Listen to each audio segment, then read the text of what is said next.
Hello, hello, hello. Welcome back to a mental break. Thanks for tuning in. This is Deanna. Well, it's been a minute since my last video, and I got to keep them pushing because I ain't even at 200 subscribers. So I got to start pushing.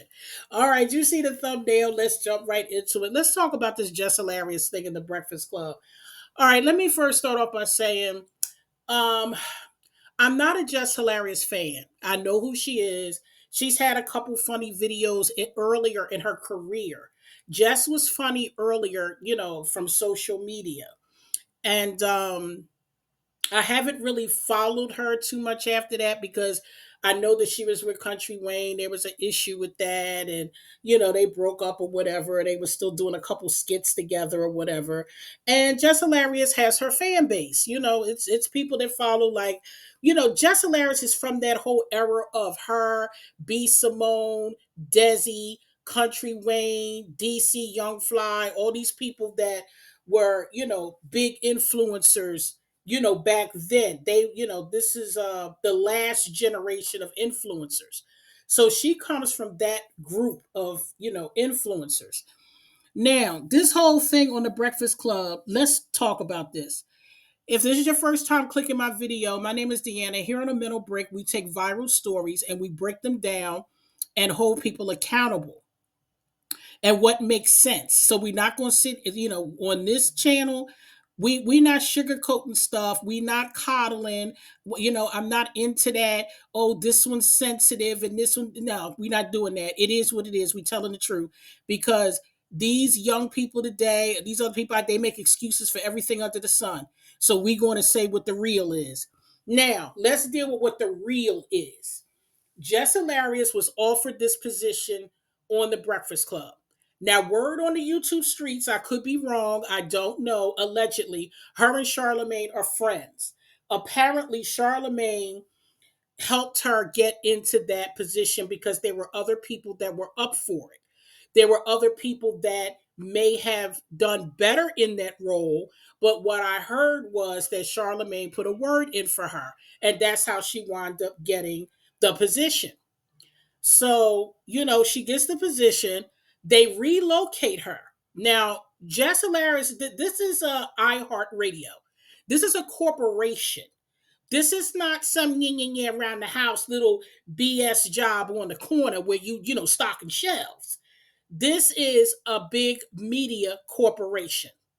So they relocated her to New York, her and her family, because I believe she already had a son. So they relocate her. She hasn't had the job for 2 years. It's been a little over a year. Within that time, she gets pregnant. Now, while she's on the show, now I don't know how long her contract is for. While she's on the show, people are not really liking her. I'm not going to say people are not liking her. What I'm saying is she's not reading things correctly. She doesn't have all the information about certain things. She doesn't do proper research. And I'm not saying she does it every time she's on the air. There have been times when she has been ill prepared. She was not prepared for what she was supposed to be doing. Now, Jess comes from social media. So she's used to just freelancing. She does stand up comedy. So I'm just going to give her the benefit of the doubt that she's not aware of how corporate America really works because it's very clear she doesn't. Now, it was a big mistake for her to get pregnant shortly after getting that position. I'm not, please don't get me wrong. There is nothing wrong with her having a baby. That's not what I'm saying. What I'm saying is, you're pregnant for 9 months. Her child is 7 months old at this time. So that means she's been employed with them for a year and a half.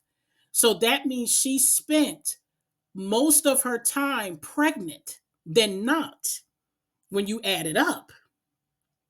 So it wasn't smart to do that because of the fact you just got there. You didn't solidify your spot. When you come into a position like that, especially transitioning from social media, you need to go in there and really own your spot. You have to do that because this is what these people are paying you for. They're paying you to bring the numbers. When Angela Yee left, there was some drop in the ratings, apparently, allegedly. I'm not sure, but that's what I'm hearing. That's the word on the YouTube streets, that the ratings were dropping. They brought Jess Hilarious in because she had a huge social media platform. People seemed to like her personality, so they were going to give her a chance with it. Now, where Jess went wrong at, not just, getting pregnant too soon, but also coming into this position, not giving it her best. And when I say giving it her best, she shouldn't have been on the show, not reading properly, misspelling words. You're not misspelling, mispronouncing words, even though everybody makes mistakes. I just made one. So that's not it. What I'm saying is that what she brought to the Breakfast Club wasn't what they thought she was going to bring. Jess thought she could bring her social media persona to the Breakfast Club, but you can't, because your social media persona, that's good for around the house and the car and your kitchen and in the comedy clubs. But for corporate iHeartRadio, you got to bring more than that. And see, this is why they brought Lauren in. This is why they kept Lauren. And from what I'm hearing, allegedly, they've been getting a lot of positive comments about Lauren. They like her there. From what I understand, the ratings are starting to, come up since she's been there. So Jess wants to come back, and she sees her there and she's intimidated. She sees that the woman is still there. She doesn't like her when she says she cuts her off. They gave her her segment. What Jess should have done is she should have stepped back for a minute and tried to figure out why they kept her. That's what she should have done. Not just all of a sudden coming there attacking the girl and everything. Well, attacking the young woman. I'm not gonna call it a girl. Attacking the woman. She shouldn't have came in there doing that, because if they brought her in to cover while she was on maternity leave, and then you come back and they keep her, then you need to step back and say, hold up. Why are they keeping her? Because before I left, nobody said nothing about a fourth person, not to mention another female. So what she should have done was came back, been humble, and tried to figure that out. And then if she would have sat back and looked at comments and found out what the word on the street was about her, she probably could have stepped her game up and kept her spot, because Jess still is under contract. So if you're still, I don't know how long her contract is for, but if you have a contract, they're not going to buy you out of your contract when they'd paid all this money.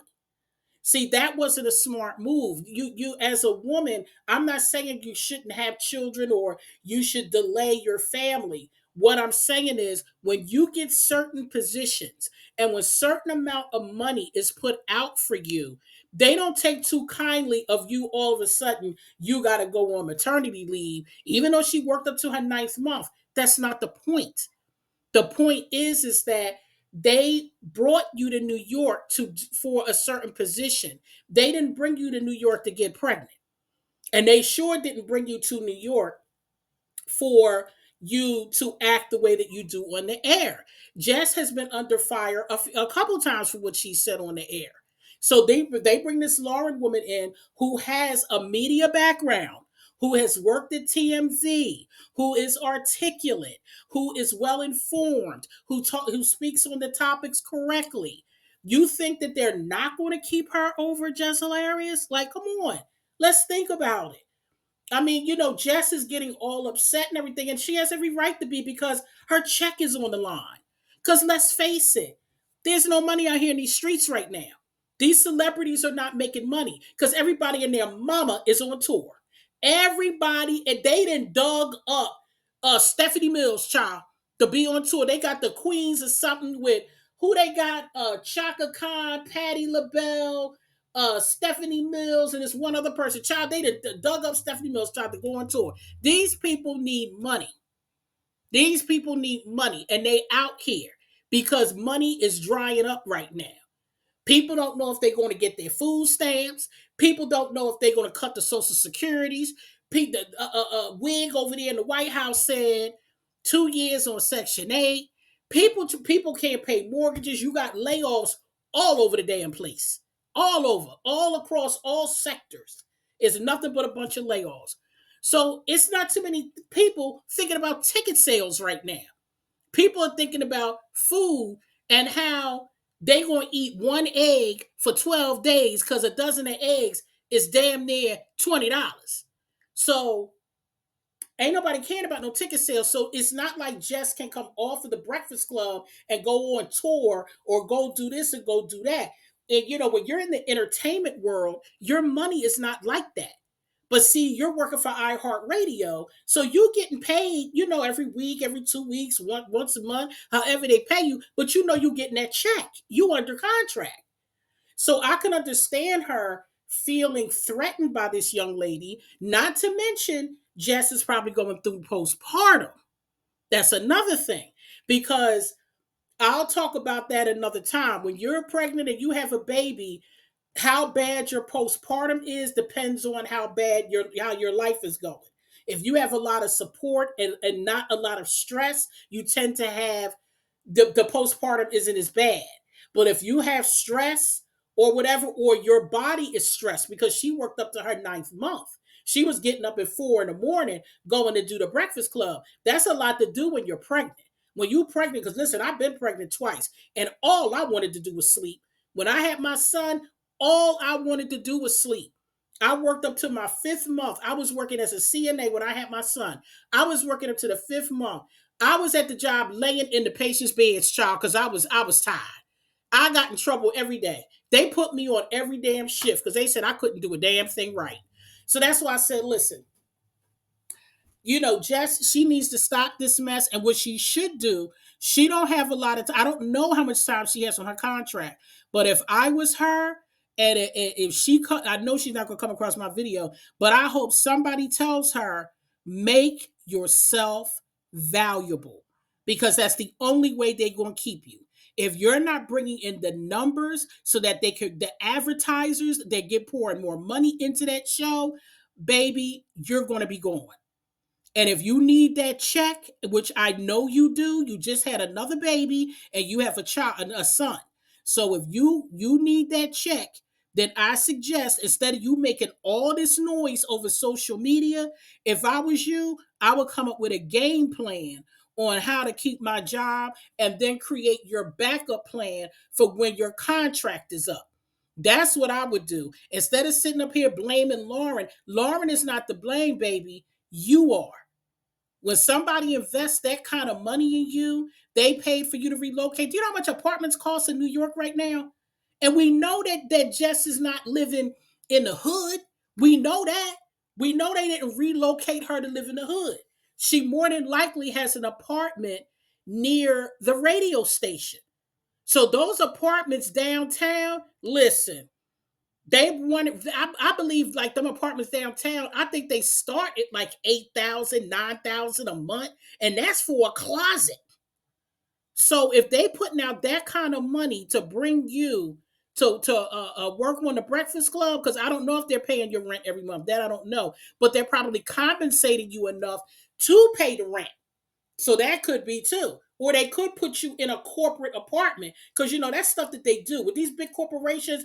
Sometimes they got their own apartments. They'll have apartments for executives or whatever in a certain building. They'll pay, they have a lease with, a certain company. So that's why I said, listen, this is probably the best gig that Jess Hilarious will have right now. Nobody's paying no money out here. The money is drying up. People don't have jobs. And if you think you're going to make a money on social media, the advertisers are looking at the way that you act.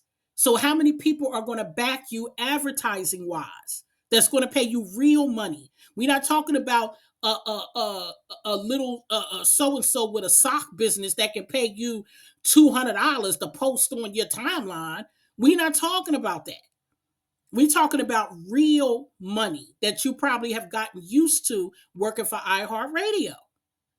So I hope she's made some investments. I hope she has with her money.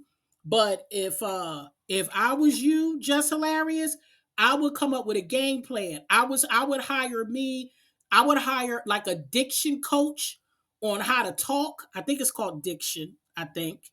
I'm not sure. Or they teach you how to speak properly because you're very hood on the radio. And it's nothing wrong. See, that's the thing. It's nothing wrong with being hood. You can bring the two. You could bring professional with a little hood, for the audience. They'll like that. But you need to learn to be more, you need to be more informed on your topics. You need to be able to speak clearly, and you need to be able to stop with all the attitude and start bringing something because you have that comedic twist to you. So use that to your advantage. That's what they chose you for. They chose you for your social media presence, your ability to hold the audience attention. So do that. Do what they hired you for. Because something tells me if you don't do what they hired you for, when your contract is up, baby, you're gonna be packing your bags and you're gonna go back to the hell where you was. I don't know where you came from. I know you from Baltimore, so I don't know if you came from Baltimore, Atlanta, North Carolina. I don't know where you was at. But what I do know is you better get it together or you're about to lose that check, baby. And that's gonna be a hurt piece. Because it ain't too many jobs out here that's paying iHeartRadio money. Now I know that iHeartRadio ain't paying you, you know, 50,000 a month or nothing, but I know that they paying you something that is, that you can get through this damn recession we going through. At least you can buy some eggs. There's people out here can't even buy no damn eggs, honey. So you need to get it together. So that's all I got to say on the topic. I wish Jess Hilarious well. I don't like to see, a black woman, lose out on a bag. But honey, you're fumbling your own bag because getting pregnant early on in an opportunity like that wasn't smart. That wasn't smart. That's not a smart thing to do because they poured too much money into you. Now, if you were independent and you paid for everything yourself, that's something different. But these people poured money into you and you're under contract. And as soon as you get there, you pregnant longer than you've been working for the job. Girl, uh-uh. All right, now I'm going to get off here and I'll be back with another video and y'all take care.